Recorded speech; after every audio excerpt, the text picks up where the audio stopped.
দেখুন বন্ধুরা, আজকে আমি শুক্তো রান্না করব। তার জন্য নিয়েছি শুকনো চিংড়ি,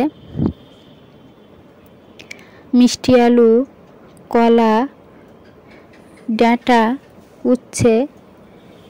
এই উপকরণগুলো দিয়ে আমি সিম্পলভাবে আজকে শুক্তো রান্না করে দেখাবো তোমাদের। তাই ভিডিওটা প্রথম থেকে শেষ পর্যন্ত দেখতে থাকো।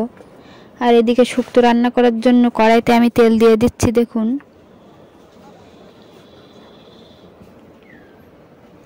আর দিয়ে দিচ্ছি ফোড়নে তেজপাতা, আর এদিকে দিয়ে দিচ্ছি পাঁচফোড়ন।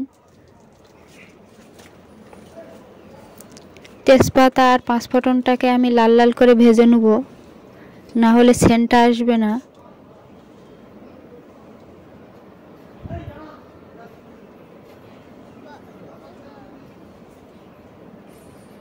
আর এইদিকে শুকনো চিংড়ি মাছগুলো আমি ভেজে নিচ্ছি। দেখুন, এটাকে গরম জলে আগে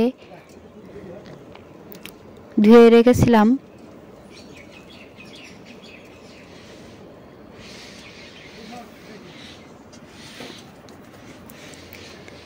আর এইদিকে কেটে রাখা লাল আলু, কাঁচকলা, ডাঁটা, উচ্ছে দিয়ে দিচ্ছি। দেখুন,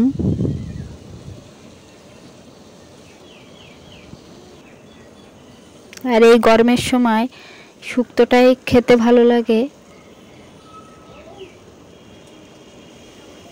দিয়ে সুন্দর করে এবার কষিয়ে নিচ্ছি।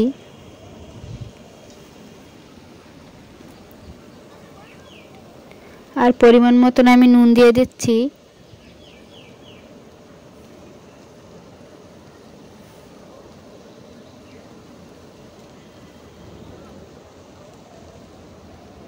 আর দিয়ে দিচ্ছি 1 চামচ হলুদ।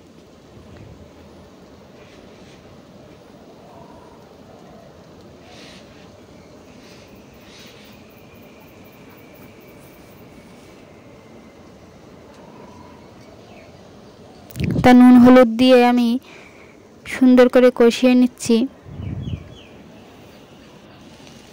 আর সুন্দর করে কষানো হয়ে গেছে, এবার পরিমাণ মতন জল দিয়ে দিচ্ছি।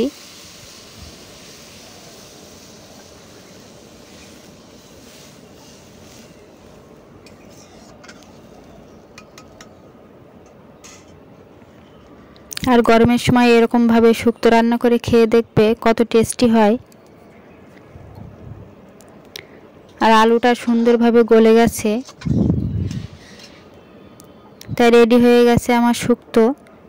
আর এইদিকে দেখুন, আমাদের গরুকে স্নান করানো হচ্ছে, তাই সেটা একটু তোমাদের সঙ্গে শেয়ার করলাম। আর এই ভিডিওটা যদি তোমাদের ভালো লেগে থাকে, লাইক, কমেন্ট, শেয়ার, সাবস্ক্রাইব করে দিবেন, দিয়ে পাশে থাকবেন। আর এই ভিডিওটা তোমরা ধৈর্য ধরে দেখার জন্য তোমাদের অসংখ্য ধন্যবাদ। দেখা হবে পরবর্তী ভিডিও নিয়ে। সেই পর্যন্ত তোমরা সুস্থ থাকো, ভালো থাকো।